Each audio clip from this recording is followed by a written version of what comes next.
we saw at once is that you would never ever for a single second be able to forget you were on a different world. The sun was too small and too pale. The horizon was too close and too curved. I don't think people would ever have thought the world was flat if they'd started off on Mars. And the gravity. It was amazing. It felt like we'd suddenly got superpowers because in a way we had. I jumped as high as I could. This turned out to be as high as my own head. It was almost as exciting as being able to fly, but kind of scary too because that's a long way to come down. But I descended slowly enough to see the red horizon settling lazily back into place around me, and Josephine looking up at me and taking off herself. Soon everyone was doing it. 300 kids all bouncing up and down on the alien plane like bubbles in a pan of boiling water. Then there was a horrible blaring noise overhead and everyone jumped or shrieked or giggled or fell over according to character. Until then, we hadn't noticed the 3 little flying silver ball things that had whooshed over from behind a cluster of red rocks and were now spinning around in a triangle formation above us.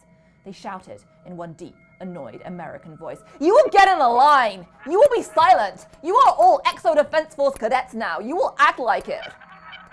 So, we did that. At least the getting in a line part, and we were quick about it too because those things were scary. "EDF goads," said Josephine. "I read about them." One of the goads plunged down out of the pinkish sky and hovered in front of us, shimmering. In the shimmer, we could see the face of an old, angry-looking man who bawled at Josephine, "Silence!" And then it swooped off back along the line and bawled the same thing at a lot of other people with variations like, "Stand up straight!" and "Take that smirk off your face!"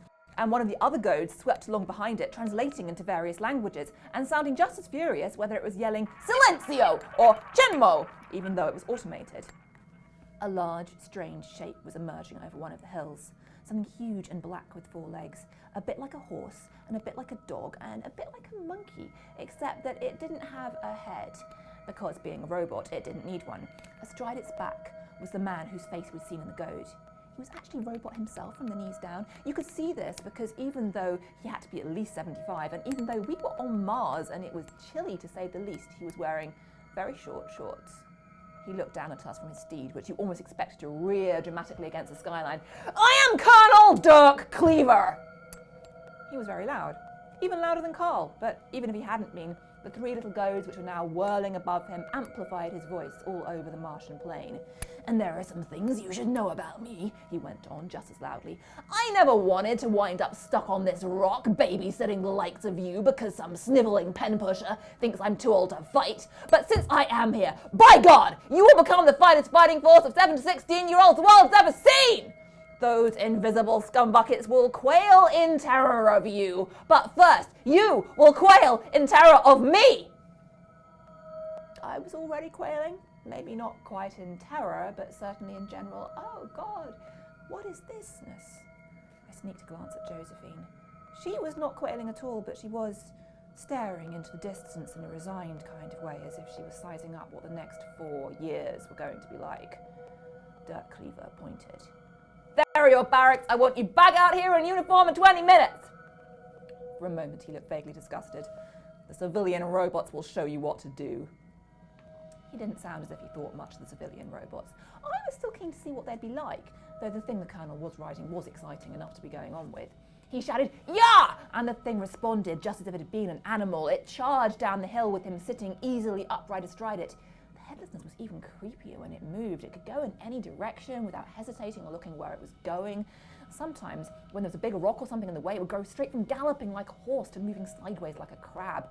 Once he was down on the plain, the Colonel rode along the line of children with his whirling goads sweeping after him, and we all tried to quail in suitable terror. "Go on, get moving, march!" So we marched off as best we could towards Beagle Base. Colonel Cleaver's voice continued to yell at us out of the goads. "Quick march! Left! Right!" While another robot came to meet us, hovering above the ground like the goads. Except this one was shaped like a sunflower with a smiley face and playing a jingly tune. "Hi there," it said in a friendly way. "Hola chicos, namaste dozo, ni men hao. Wow, you're a long way from home. Welcome to Beagle Base. Why don't we take a look around?" "You will become living weapons!" roared the Colonel. "You will be disciplined! You will be strong! You will be ruthless!" "We're gonna have a fun time together," giggled the sunflower robot placidly. "I don't think I like it here," said Josephine.